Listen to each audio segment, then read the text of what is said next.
you see the last text I sent you. It's from this week's parsha, and I'm sharing it also because the Shabbos Mevorachim Elul, believe it or not, Gewalt, and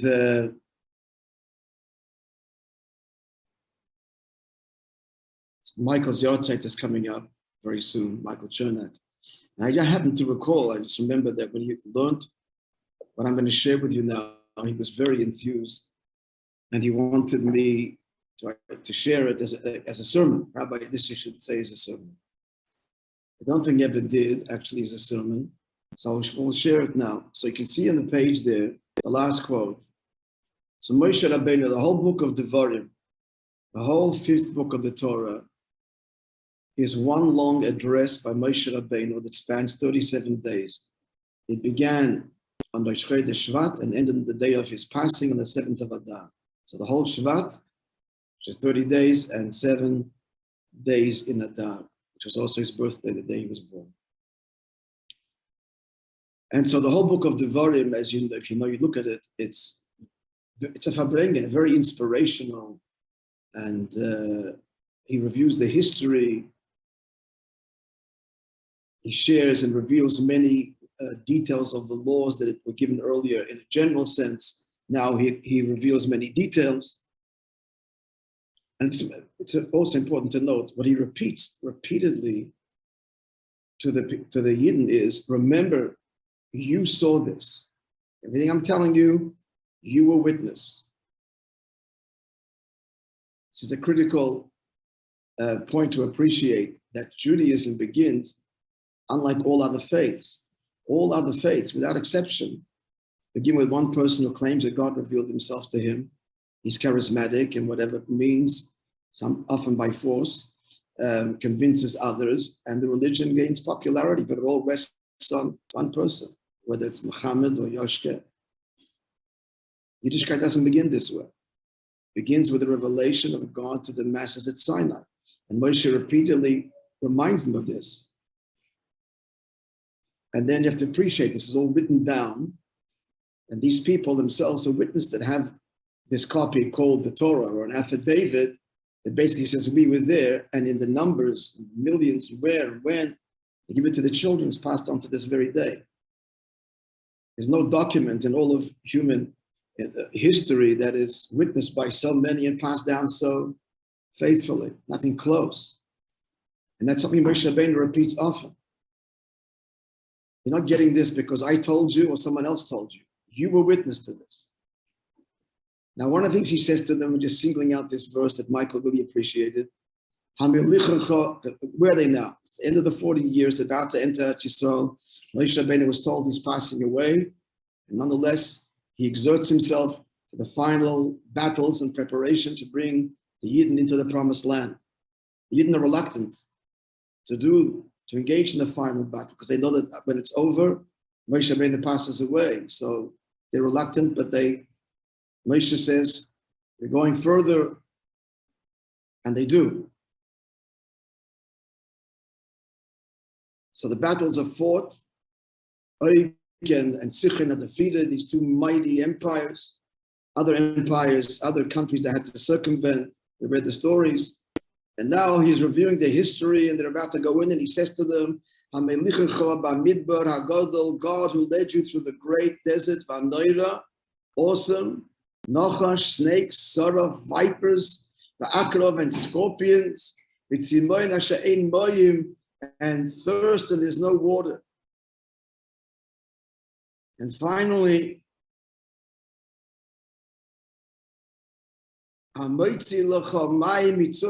she brought water out for you from the solid rock.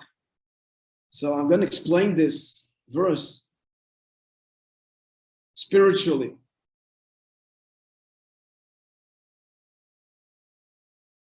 The journey through the desert, friends, is our journey through exile, through Golus, to get to the promised land, redemption. And like them, we too, as they stood on the edge, and soon after, Moshe passes away. Within weeks of these words, or perhaps even days, weeks. and they enter into the land of Israel, we too stand poised at the edge of entering, all of us, all Jews, the promised land forever in a world redeemed. Never before have the words of Moishe Rabbeinu resonated so powerfully as they do to our generation. They spoke to all Jews at all times, but especially and clearly and so deeply to us, as I will now share with you. Moishe Rabbeinu was describing the desert. This is the spiritual desert, the diaspora, exile, golus, through which we have all traveled. He warns them. Here's a warning, friends. He's inspiring us to have the proper attitudes where it begins and therefore behavior. And he's describing here the spiritual descent that can happen in the desert of the nations, and which did. But now, as we are reaching the end of the journey, we have exposed, we have transcended, we have transformed. And here's what he's saying. The first thing is, a Jew says, God forbid, Bamidbar HaGodol, I'm in a big world. We are a minority. We're a tiny minority. There's a big world out there, and he's already on the defensive. He looks at the world as something great and big that he needs to negotiate and he needs to compromise. That's the first descent. This is not true. Ultimately, this is not true at all. Hashem is the great one and the only reality, and the world is his creation. And therefore, to the end of the day, and that's for us now the end of the day, as it was for them, they're 40 years, and for us, the end of exile, having gone through all that we've done for the thousands of years, no longer ought we view the world as something great that a Jew needs to compromise. He wants to keep Shabbos. He did in the old country, but Nebuch, the reality is, if you don't work on Shabbos, in his mind, how's he going to put bread on the table? He'd like to keep kosher, but it's expensive. He can't afford. He needs to save his pennies for the business, or he needs to have a business lunch. And what can he do? Reluctantly, okay, he won't eat this, he will eat that, because it's Godel, it's great, it's bigger than me. Then, God forbid, from there, he descends even further, and in his attitude, the world is not only bigger, but it's neira, it's awesome. So if it's bigger and I'm smaller, there's some wiggle room. But if it's neira, if it's moiradik, if it's awesome, he completely surrenders. He completely surrenders. So if there was feelings in the beginning, he didn't go into the store on Shabbos, but then eventually it's neira, it's awesome. There is no room even for a compromise. It's complete surrender. Then Gewalt, Nochash, the snake, and then comes the Saraf, the viper, and then comes the scorpion. What does this mean? Our sages tell us, what's the difference between a Nochash, a snake? So a snake, the venom of the snake, what it does is it makes the person becomes hot, the temperature rises, fever. What happens now is that not only is this world a great and awesome place, but now he gets excited about it. His temperature is rising.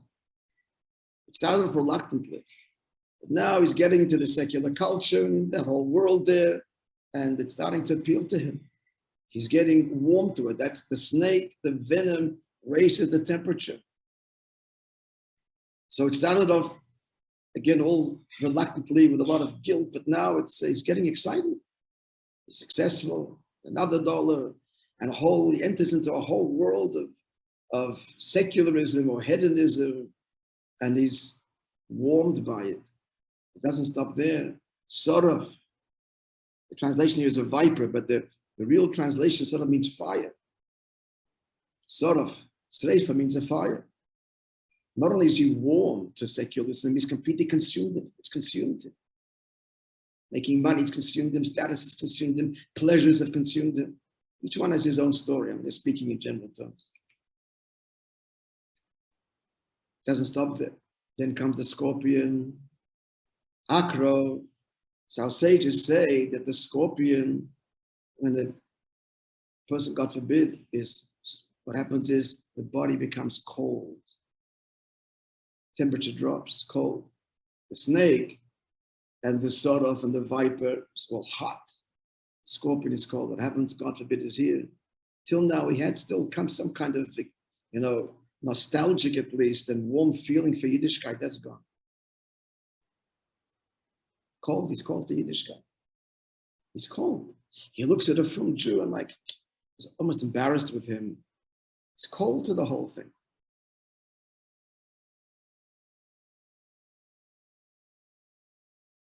That's the ultimate descent in exile.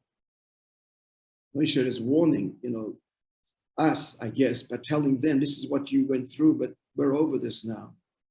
Now we're ready to go into the promised land. Now the story isn't finished. So we're following the descent. First the world is big and then it's awesome, and then it gets warm to it and it gets burned, completely consumed, and then cold to Yiddishkeit and cold to. Then is the thirst. It's Simoyen, thirst, and Ein Moyen, but there's no water. What's the thirst he speaks of? You can't repress the neshama. Life is empty. He doesn't know why. He's successful. He's made it. He's hobnobbing with the rich and famous. But deep down, there's a thirst. There's a still, small voice that will not be silenced. But he cannot quench the slate, cannot quench the thirst. Doesn't know where to turn. He's become so distant from Yiddishkeit, perhaps even embarrassed, that he can't, and perhaps doesn't even know what this thirst comes from. Meaning this emptiness. I've got everything, I made it. Whatever it is, money, politics, pleasure. Whatever, each person has his own Yetzer Hara. Or many Yetzer Haras. And he's made it, and yet there's an emptiness. There's a thirst. But Ein Moim Nebach, there's no water because he's gone so far. So what does the pasuk conclude at the end? What does God say? What does Moishe Rabbeinu say? Speaking the words of Hashem. At the end, the end, he'll bring water out of the stone. That's what happened. The rock, Hashem provided water for you. That's the story here. It's a physical story. It took you through this terrible desert and the thirst, and then in the end, the people were crying out, they're thirsty, and then the water first spoke to the water, struck the water, whatever. What's this stone? So Chassidus explains that Tzur, this rock, Hashem is called the rock, Tzur Yisrael, the rock of Israel. And we're all a part of it. Deep down in the neshama is the Tzur, there's that stone, that rock that can never be eroded. There's many symbolism for it, for the essence of the neshama. And it's there. In the end, because I'm a Yid, the Eibishter will not let us. And in a sense, we won't let ourselves. In the end, because I'm a Jew and have a neshama, the water will gush forth from within. That was kind of saying teshuvah. In the end, there'll be teshuvah. The teshuvah will come from within. In many ways, you're describing like the post-Holocaust generation, the last generation.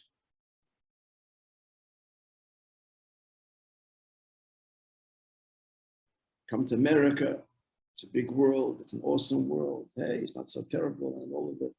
And then the coldness, but doesn't end there.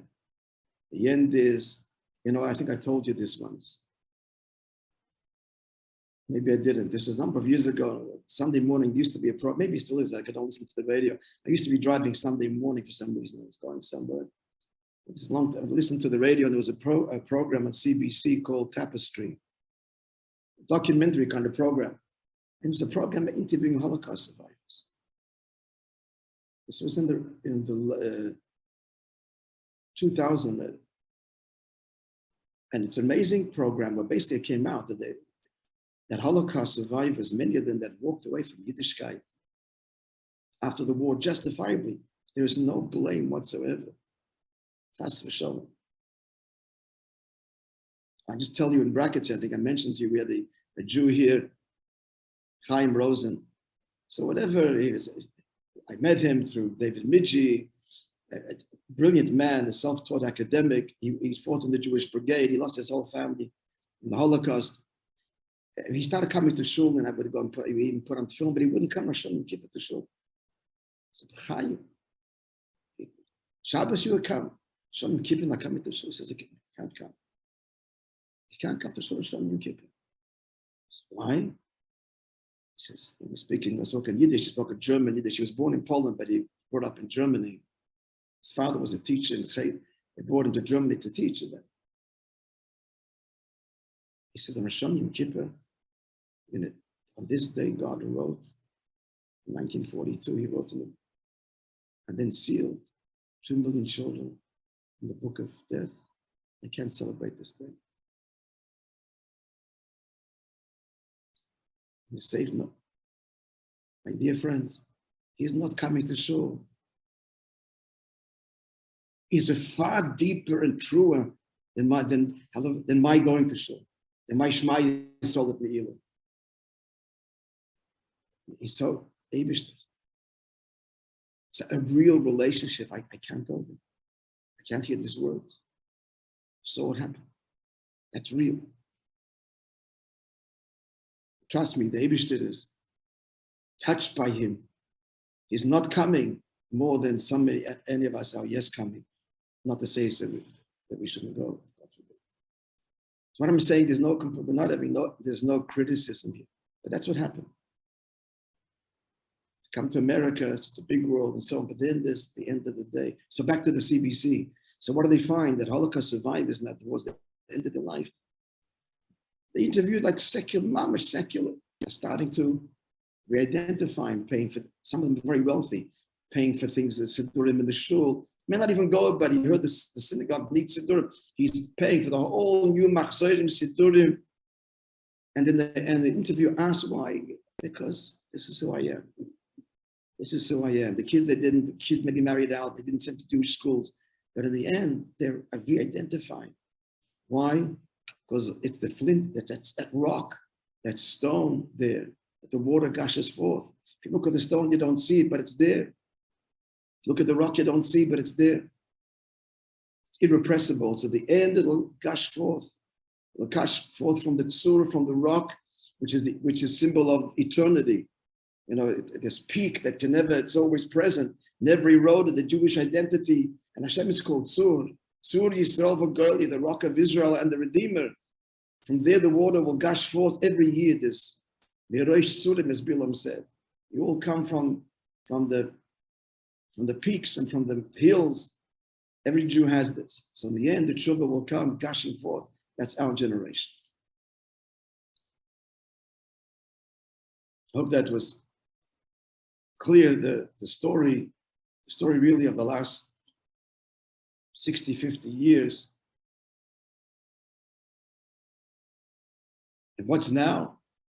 So now standing on the threshold of redemption, the world, it's waiting to hear the word of Hashem. That's what the world is. We as chosen, the light unto the nations, the world has never been more ripe and ready to be an example in business, in conduct, in our relationships, to inspire. The world is ready, and we are ready. we are ready to assume this great role. We've been there, seen it, done it all, exposed it all. And the emes, the deepest emes, that the Einoid Mulvada Hashem is the only reality. And the whole purpose of creation is to reveal him here in this world. And we are his agents entrusted with this, the great privilege of this great mission. Now is the time. And ultimately, as we always say, what's the great mission? To make this world a home for God. And then Hashem is one with the Yid. It's all about God's desire with a relationship for me and you here in this world as we are part of the big world. And the whole world reflects and sparkles like a home, reflects the ones who live there, family, wife, mother, husband, and children. The whole world will reflect the oneness, the marriage, the unity of Hashem and the Jewish people. The world is ready to embrace that. It's going crazy in all kinds of old directions. And the voice of truth and light is heard and ready to be heard. Okay, friends, now I sent you another text. If we have still a few minutes, and it's this week's Parsha too, because this week's Parsha is the second Parsha of the Shema. So let's begin our discussion today, maybe leave with a question, and God willing, we'll finish next I'm debating to tell you a story that happened this week, but I'm going to tell it tomorrow in Shul. So some of you are going to be in Shul tomorrow. Yeah? I think everybody's going to be in Shul. Ari, maybe not. Steve, Ronnie, we'll see you Sure. tomorrow. Yep. You'll be, okay, so I'm not going to say it now. A beautiful, just happened this week. A shlucha posted it on a WhatsApp, and I'm going to share with everybody on Shabbos. It's a special Shabbos in MTC because we've been teenagers from the IVAL, these kids whose parents either were affected by terrorism or war, and they brought here to Montreal for a beautiful summer. So it's a big crowd that's coming tomorrow to Shul, and then we'll speak there. Okay, so we'll tell the story tomorrow. So let's just begin our little discussion for next week. So let's begin. You have the text in front of you. Tona Rabbanan, our sages taught.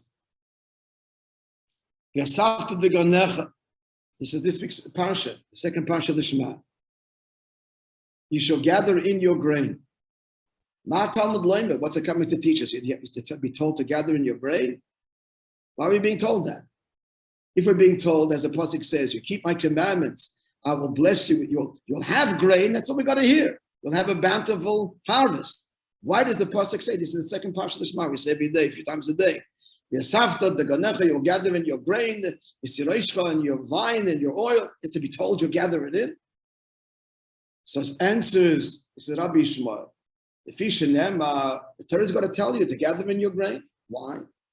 So I mightn't do it if the Torah wouldn't tell me. Why mightn't I do it? If we are commanded, that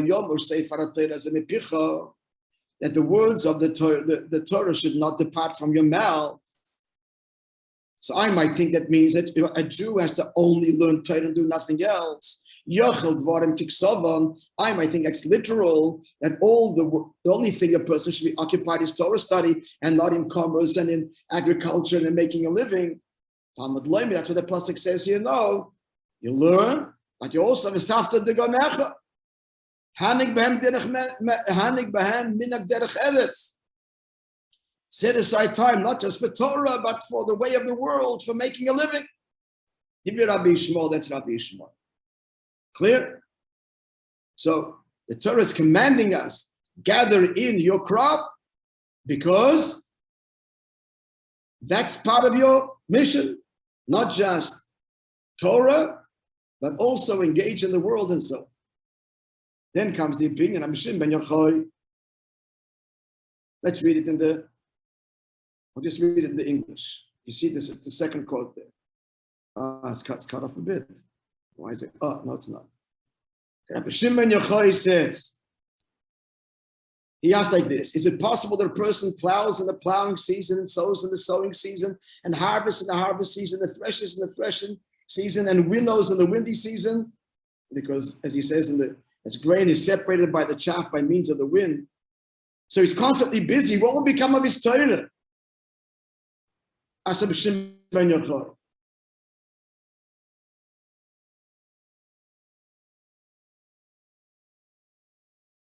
what will become of his Torah?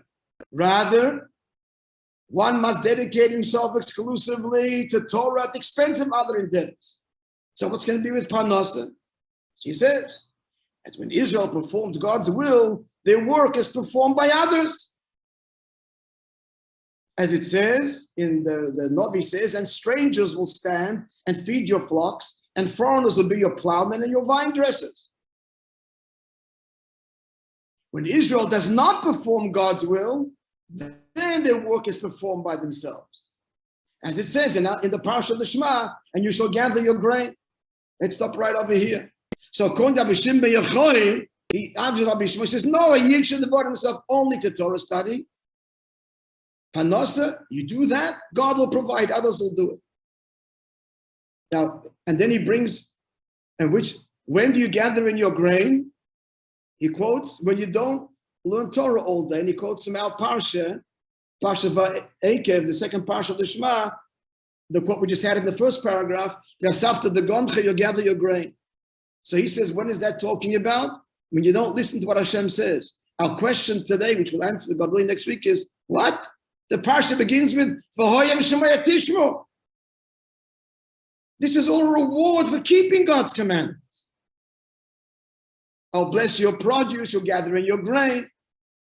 How could Rabbi Shimon ben Yochai say that this chapter, this verse, the second parsha of the Shema, is when you're not doing the will of God? Then you'll gather in your grain. Because if you did, others will do it for you. But the parsha begins with V'hoyem shemaya tishma. It's a reward for loyalty, for observance, for keeping the mitzvahs. What's Rabbi Shimon ben Yochai saying? It's an obvious question. The Maharsha asked the question, and Tosfos, and other commentaries. I will show you what they answer, and then we'll answer in a deeper level in the light of Chassidus. We'll talk about the first parsha of the Shema and the second, which we say every day. The first parsha was last week, second parsha this week, and God willing, we'll have a deep understanding. We're already at 7:30, so wish you a big, all good Shabbos.